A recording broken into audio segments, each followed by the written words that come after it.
Welcome to the Deep Dive. Today we're taking on a really fascinating topic. It sort of bridges the classic world of amateur radio with, the cutting edge of digital communication. Our mission, like always, is to cut through all the noise, find the most important stuff, so you walk away feeling genuinely informed, maybe even a bit surprised. Yeah, we're digging into Js8call today. It's this unique open source software, and it's really making waves in the weak signal radio community. It's designed specifically for ham radio operators looking to communicate reliably, even when conditions are really, really tough. Think real-time messaging, storing messages, that kind of thing. But what I think is really compelling about this deep dive is it's not just about the tech. It's a very human story, too, isn't it? About innovation, collaboration, and how sometimes, limitations can actually spark incredible creativity. So let's unpack this. Okay, so at its heart, what exactly is JS8call? What's the core problem it's trying to solve for ham radio operators? Well, JS8call is basically an experiment. It combines the extreme robustness of a weak signal mode called FT8, which is amazing at pulling signals out of the noise, and then it adds this messaging and networking layer on top. Imagine being able to chat keyboard to keyboard, send messages for later, even relay messages through other stations, all when voice or faster digital modes would they'd fail. It's built for those really, really weak signal situations. Right. And I saw this great line in the source material, something like, JS8 call stands on the shoulders of giants. The takeoff angle is better up there. What's that about? What's the inspiration? Yeah. That means it's heavily inspired by and it leverages the hard work of other big amateur radio software projects. Think WSJTX mainly, but also FULGG, FSQ call. It's actually an open source derivative of WSJTX, but it's been restructured specifically for passing messages. It runs under the GPL v3 license, so it's free, as in, free beer, no cost, and free speech you can modify and share it. It's important to mention, though, it's not officially supported or endorsed by the original WSJTX folks. Okay, that makes sense. Which brings us to the history, the genesis. This is where it gets really interesting. How did this whole idea even start? It kicked off back on July 6, 2017. Jordan, his call sign is KM4CRD, he proposed modifying the FT8 protocol to handle longer conversations. And he didn't just propose it, he actually went and modified WSJTX in August 2017 to test it out. Sent a video to the WSJTX group even. Wow, okay, so he just went for it, an experiment. What happened then? Did the WSJTX team jump on board? Well, Jordan started working on a design for a standalone application in January 2018. He asked the WSJTX group if they were interested. And famously, Joe Taylor, K1JT, the creator of WSJTX, a Nobel laureate no less, he responded on February 12, 2018. He basically said no to integrating it into WSJTX, but, and this is key, he added, please don't let my comment discourage you from proceeding as you wish towards something new. And that really gave Jordan the green light to just go his own way. Ah, okay. So not a direct yes, but kind of a blessing to do it independently. Yeah. That's a fascinating turn, especially for something built on their foundation. How did that independence shape things? Oh, it was huge. From March 2018, when the design doc for what was then called FT8 call came out, things moved fast. July 2018, version 0.0.1 went to a small dev group. But then, wow, the growth just exploded. Within months, testers went from maybe a dozen to thousands. By September 2018, there were 3,000 testers. 3,000, okay. And didn't the name change around then, too, from FT8 call to JS8 call? Why that specific name? Yes, exactly. That happened with version 0.7 in October 2018. By then, it was up to 6,000 testers. The name JS8 call is sort of an homage. It was FT8 call before. It uses JS8, that's Jordan Share Design 8 FSK modulation as its base RF transport, and then it adds this directed calling protocol on top. So you take JS8, add directed calling, boom, JS8 call. It had its public launch in April 2019, and then later that year, versions 2.0 and 2.1.0 brought in the new speeds, fast, turbo, and slow, added a lot more flexibility. Right. So for anyone listening who's thinking, okay, I want to try this, what are the absolute must-do things, the fundamentals you have to get right? Number one, without a doubt, is clock synchronization. Your computer's clock has to be within 2 seconds of UTC-coordinated universal time. Has to be. If it's off by more, the messages just won't decode because the decoder works in these tight 15-second windows. Now, ideally, you'd use an internet time server, NTP, or maybe a GPS receiver for timing, but the software it does have tools for manual clock adjustment. And I love this, but the docs even suggest syncing to WWV, the time signal station. Or, hilariously, as a last resort off-grid, maybe even listening for a rooster crowing if you know when it usually crows. Okay. Relying on farm animals for nanosecond time. That's definitely memorable. Beyond the clock, what about the radio settings themselves? Oh yeah, crucial stuff here too. First, you must set your radio to upper sideband, USB mode, on every single band. If you use lower sideband or something else, the signals will look reversed on the waterfall and they just won't decode. Also, and this is really important for your radio's health, duty cycle. JS8 is what's called a constant envelope, full duty modulation. It means your radio is transmitting pretty much constantly during its turn. Like normal speed transmits for 12.6 seconds out of every 15. That's an 84% duty cycle. That generates a lot of heat. So, rule of thumb, never run more than 50% of your rig's rated power output. Protect your finals. Okay, USB, watch the power. Got it. Now, we've covered clock sync, radio settings, but often the trickiest part for digital modes is audio levels, right? Getting that just perfect. Absolutely critical. Couldn't agree more. For transmitting, you want to set your output audio level just high enough to drive the transmitter properly, but without kicking in the ALC, the automatic level control. If the ALC engages, it starts to compress and distort your signal, which is bad news for digital modes. You want it clean. For receiving, the recommendation is usually to turn off your radio's AGC automatic gain control, or at least set it to fast if you can't turn it off. Then adjust your computer's input audio level, your sound card level, so the signal reads around 30 to 40 dB on the Js8call app's signal meter. Getting both transmit and receive audio calibrated right is really key for good decodes. Right, that makes sense. You mentioned the different speeds earlier, slow, normal, fast, turbo. Could you unpack those a bit? Why choose one over the other? Sure. So normal mode is the baseline. It's a 15-second frame, gets you about 16 words per minute, roughly. And it decodes down to a very sensitive Naxic 24 dB below the noise floor. That's close to FT8's sensitivity. Slow mode uses a 30-second frame. It's slower, only 8 words per minute, but it's the most sensitive. It can dig signals out down to Nectar 28 dB. Amazing for really tough paths. Then you have fast, which is quicker, and turbo, which is the fastest at 6 seconds per frame, maybe 40 words per minute. But there's a trade-off. Turbo is less sensitive, only down to about Actica 18 dB. Okay, so it's a trade-off between speed and sensitivity. How does that play out in a real contact, a QSO? Yeah, the general strategy is you'd probably start a contact, a QSO, in normal speed, see how things are going. If the signals are strong, really solid, you might agree to shift gears up to fast or even turbo to exchange information quicker. But if conditions start to fade, signals get weaker, you can drop back down to normal or even all the way to slow mode if you really need to punch through. And most modern computers can handle running in multi-eye mode, where the software actually tries to decode all the speeds at once, which is pretty neat. That flexibility is great. Now, the real game changer for JS8call, the thing that sets it apart, is this focus on actual messaging, right? Freeform text, how does that work on weak signals? Exactly. Unlike FT8, which is super rigid, just call signs, grids, reports, JS8call is designed for actual conversation, free text messages. What it does is it cleverly breaks longer messages into multiple transmissions, these back-to-back cycles. There's a few seconds of silence between each frame. You type your message in the box, and the send button updates to tell you how many frames or how long it'll take to send. It even has type head, which is cool. You can keep typing your next sentence while the current one is still being transmitted. Okay, and I think you mentioned there are different types of messages, not just plain text. That's right. There are 3 main kinds. First, standard messages. These are just plain free text. But the catch is they only really show up reliably if the receiving station has their receive frequency tuned very close to your transmit frequency, a bit like old school RTTY in that sense. Second, and these are really the workhorse, directed messages. These are unique to JS8call. When you send one, it automatically puts your call sign at the beginning, like an alert. And the big advantage is, as long as the other station can hear signals in the same general frequency range, the same passband, they don't need to be tuned exactly to your frequency to decode your directed message. That makes connecting much easier. You know a directed message has ended because you see this special diamond symbol of era. And third, group-directed messages. These let you talk to groups, like sending to at @alcall means anyone who can hear me. Sending to at HB is for the Heartbeat Network, which we can talk about. And you can even make up your own groups, like at Contest or at IMCOM, whatever the community decides. Okay, the directed messages sound really useful.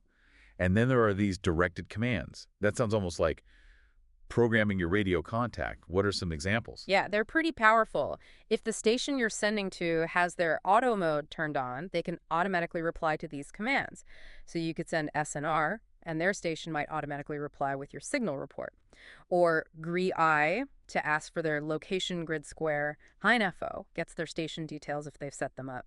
There are also commands for messaging, like MSG, followed by some text, lets you leave a message in the other station's inbox, kind of like a public bulletin board on their station.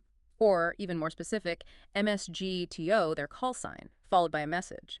This stores a message just for them that only they can retrieve later. Very useful for asynchronous comms. Storing messages for later pickup. Yeah. That's really neat. And the relaying feature. You mentioned messages hopping between stations. How does that build out a network? Yeah, the relaying is very cool. You can essentially chain call signs together. So you might send a message addressed like Station B, Station J, how are you? Your station sends it directed to Station B. If Station B hears it and is set up to relay, it will then retransmit the message directed to Station C. And each time it's relayed, the call sign of the sending station gets added to the message so you can see the path it took.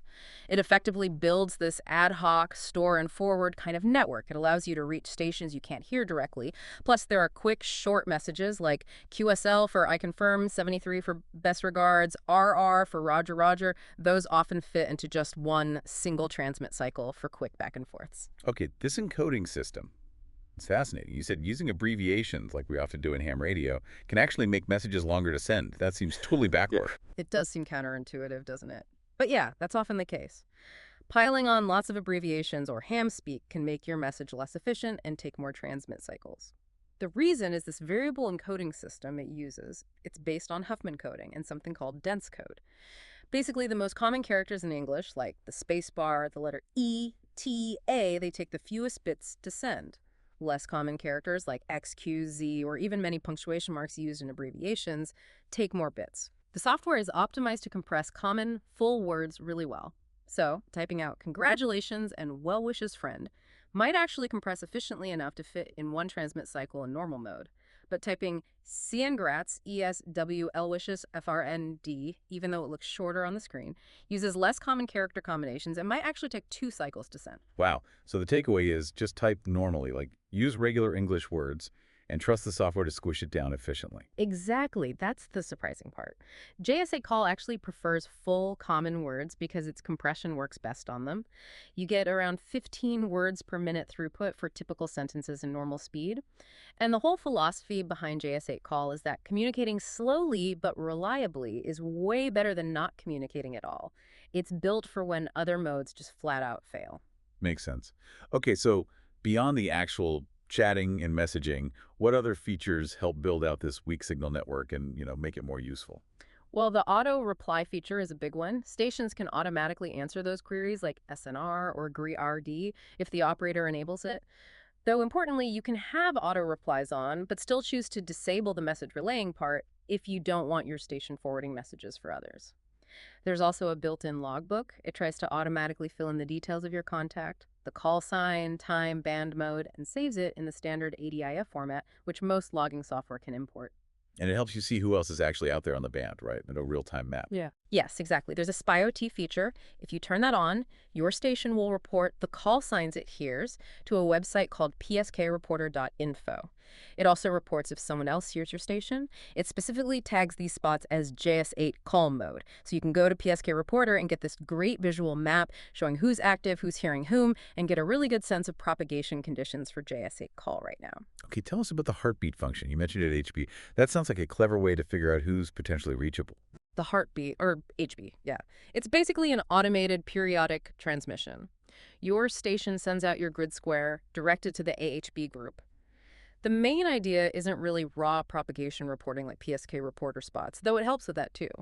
Its primary purpose is to populate the call activity list inside the Js8call software itself.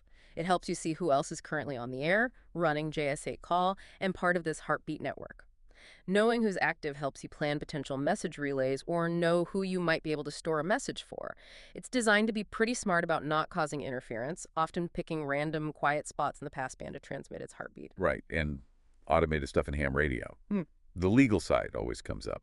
How does something like the heartbeat fit with regulations, say, in the U.S. with the FCC? That's a really important point.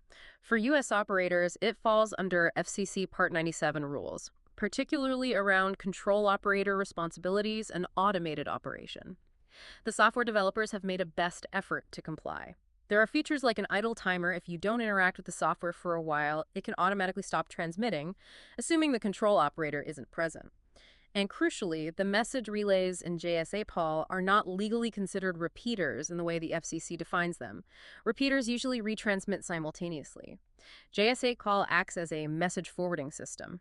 The relaying station receives the message, processes it, and then creates a new transmission to forward it.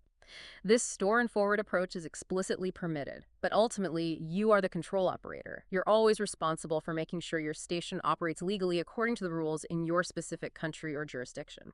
Okay, that distinction between repeating and message forwarding is key. Yeah. So wrapping the practical side, when you actually want to start a conversation, make a contact, how does JS8 call help with that initial hail? Well, it has built-in predefined CQ messages, calling any station. These CQ messages can automatically include your 4-digit grid square, and they can be sent as a directed message, often fitting into just one transmit cycle, making your call efficient. When someone answers your CQ, the default reply suggestion in the software is often HWCPY, which is ham speak for how well do you copy me. This gives the station calling CQ a chance to hear from multiple responders and choose who to reply back to based on signal strength or maybe who they want to talk to. But again, the real strength is the free text part. If you just want to swap call signs, grids, and reports quickly, sure, FT8 might technically be faster, but JS8 call shines when you want to exchange any other information, ask a question, share some news, have an actual, albeit slow, conversation. That's what it's built for, even at 15 words a minute. It really sounds like it fills a unique niche, Yeah. and it's clearly still evolving, right? An ongoing experiment. What sort of things are being looked at for the future? What's next for JS8 call? Oh, yeah. It's definitely still developing. The foundation is there, but there are some really exciting ideas being worked on for even more reliable messaging. Things like implementing selective repeat ARQ automatic repeat request, SRRQ. The idea is the software would automatically detect if parts or frames of your message were lost in transmission. And then it would automatically request only those missing pieces to be resent. Much more efficient than resending the whole message.